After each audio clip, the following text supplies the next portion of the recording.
Hello, and welcome to Softer. This is Mara Morales. Welcome back to Softness in Action. Today is the final day of our Self-Compassion in Real Life week. Over the past 7 days, we've practiced something that sounds simple, but it can be surprisingly difficult.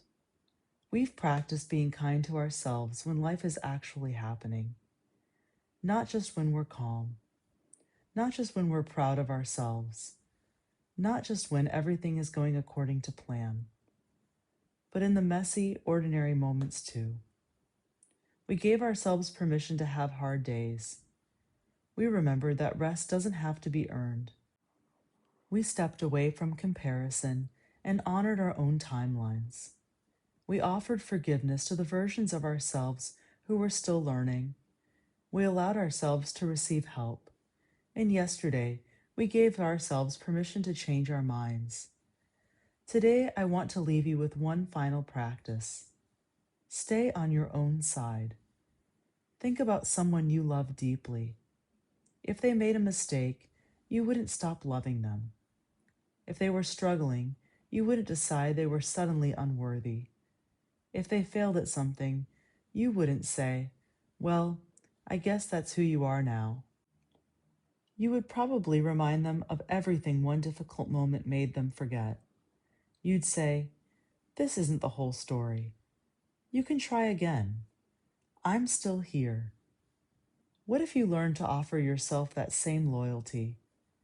Because sometimes, when things go wrong, the first person we abandon is ourselves. We criticize, we shame, we replay, we compare. We speak to ourselves in ways we would never speak to someone we love. And somehow we believe being hard on ourselves will make us better.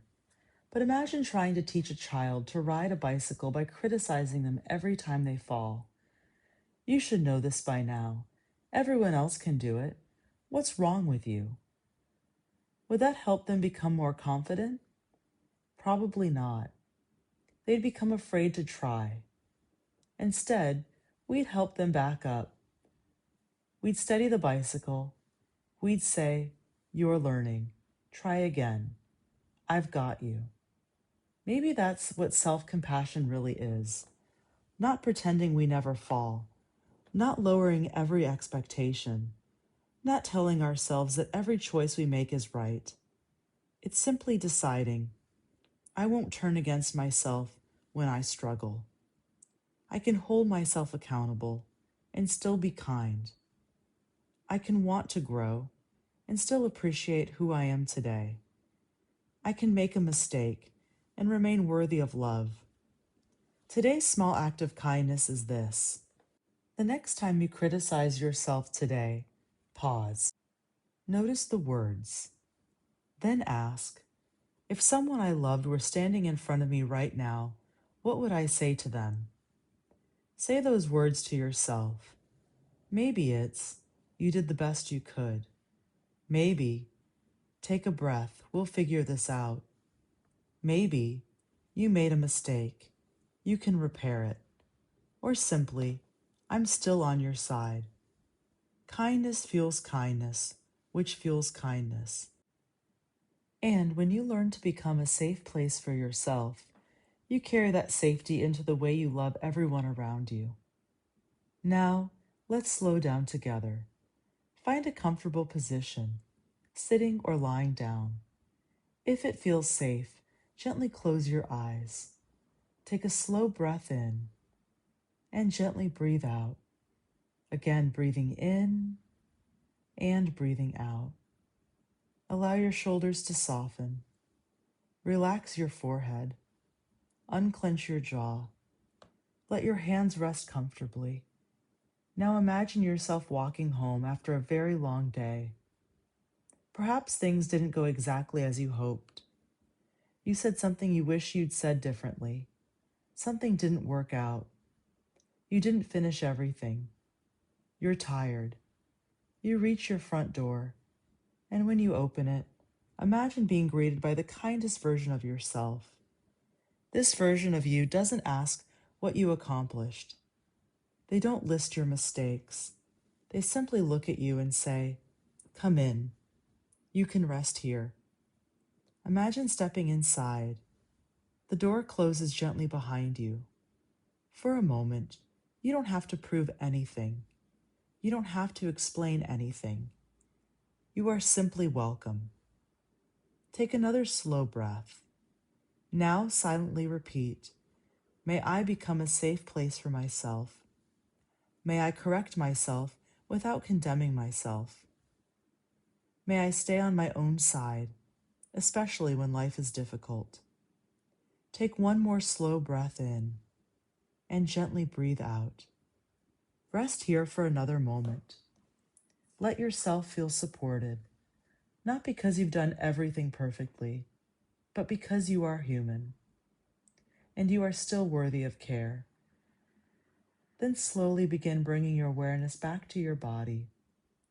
Notice the surface supporting you. Wiggle your fingers, wiggle your toes, and when you're ready, open your eyes.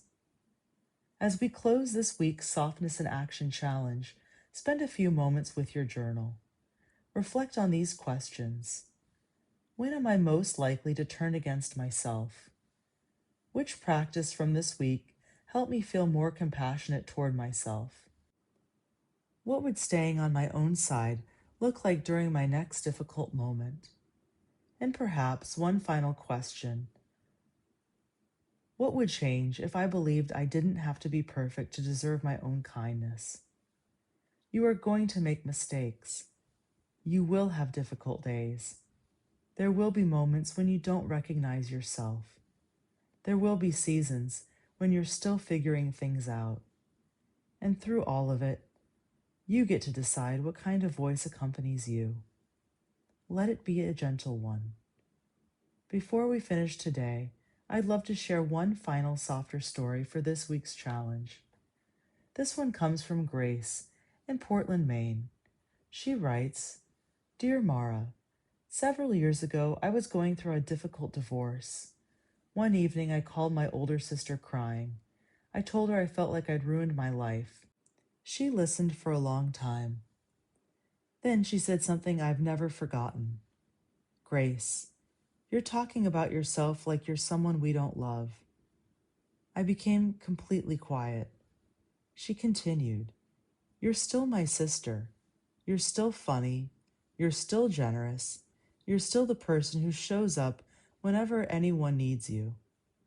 Something painful happened. That doesn't erase who you are.' After we hung up, I stood in front of the bathroom mirror. For the first time, I noticed how cruelly I'd been speaking to myself. I had turned one painful chapter into a definition of my entire life.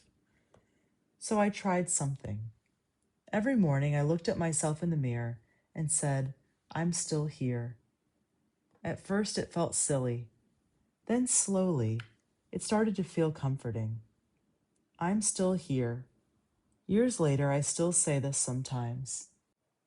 Not because life is always easy, but because I've learned that no matter what happens, I don't want to be another person I have to recover from. I want to be someone I can come home to. With gratitude, Grace from Portland, Maine." Thank you, Grace, for sharing your beautiful story. You're talking about yourself like you're someone we don't love. Maybe that's a sentence worth remembering. Because you are someone with a history, someone still learning, someone who has suffered difficult days, someone who has made mistakes and beautiful choices, someone who will continue changing, someone worthy of compassion, including your own. So as we close our self-compassion in real life week, take the practices with you. Rest before you're empty. Stop measuring your life against someone else's. Forgive the person you used to be. Let people help you. Give yourself permission to change. And when life gets difficult, stay on your own side. Tomorrow we'll begin a brand new Softness in Action theme together. Until then, we'd love to hear your story. Has someone ever shown you kindness you'll never forget? Has a simple act of compassion changed the way you see the world? Or has Softer inspired you to become a little gentler with yourself or someone else? Share your Softer story by emailing us at thesofterpodcast@gmail.com. Your story may be featured in a future episode and could become the encouragement someone else needs to hear. And if these daily moments of reflection are meaningful to you, please take a moment to like, follow, and subscribe to Softer. It helps us reach more hearts and continue to build a kinder, more connected world together. Thank you for listening to Softer. Our music is by Rebecca De La Torre and Thomas Searing. Softer is produced by Michelle Severson. This has been Mara Morales. Carry the softness with you today.